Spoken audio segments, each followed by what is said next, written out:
দর্শক, এটি বাংলাদেশের শপথ বাক্য, যা প্রাথমিক ও মাধ্যমিক স্তরের ছাত্রছাত্রীদের দিয়ে অ্যাসেম্বলিতে করানো হয়। সবাই শপথের জন্য প্রস্তুত হও। শপথ। আমি শপথ করতেছি যে মানুষের সেবায় সর্বদা নিজেকে নিয়োজিত রাখিব, দেশের প্রতি অনুগত থাকিব, দেশের একতা ও সংহতি বজায় রাখিবার জন্য সর্বদা সচেষ্ট থাকিব। আমি নিজে অন্যায় ও দুর্নীতি করিব না এবং অন্যায় ও দুর্নীতিকে প্রশ্রয় দেব না।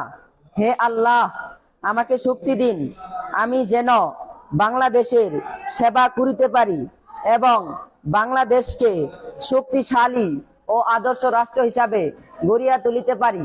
আমিন। দর্শক, এটি বাংলাদেশের শপথ বাক্য, যা প্রাথমিক ও মাধ্যমিক স্তরের ছাত্রছাত্রীদের দিয়ে অ্যাসেম্বলিতে করানো হয়।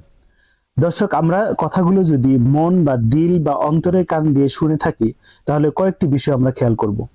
শপথে বলা হয়েছে মানুষকে সর্বদা সেবা করার, দেশের প্রতি অনুগত থাকার, দেশের একতা ও সংহতি বজায় রাখার, দুর্নীতি না করার এবং দুর্নীতিকে প্রশ্রয় না দেওয়ার।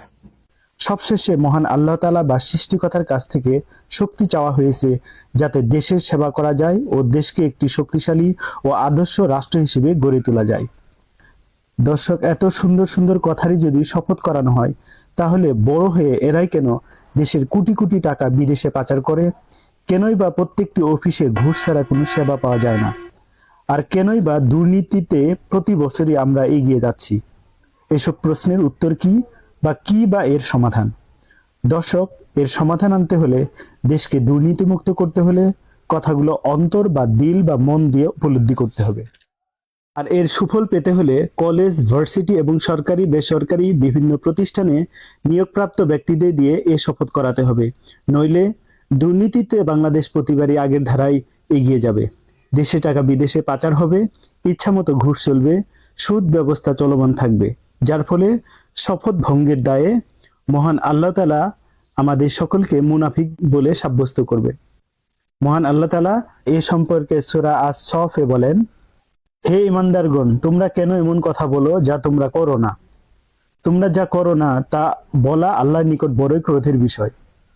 আবারও মহান আল্লাহ তাআলা সূরা মায়েদার 89 নং আয়াতে বলেন, তোমাদের অনর্থক শপথের জন্য আল্লাহ তোমাদেরকে পাকড়াও করবেন না, কিন্তু যেসব শপথ তোমরা ইচ্ছা করে করো সেগুলোর জন্য তিনি তোমাদেরকে পাকড়াও করবেন। তারপর এর কাফফারা 10 জন দরিদ্রকে মধ্যম ধরনের খাদ্য দান, যা তোমরা তোমাদের পরিজনদেরকে খেতে দাও, বা তাদেরকে বস্ত্র দান, কিংবা একজন দাস মুক্তি। অতঃপর যার সামর্থ্য নেই তার জন্য 3 দিন সিয়াম পালন। তোমরা শপথ করলে এটাই তোমাদের শপথের কাফফারা। আর তোমরা তোমাদের শপথ রক্ষা করো।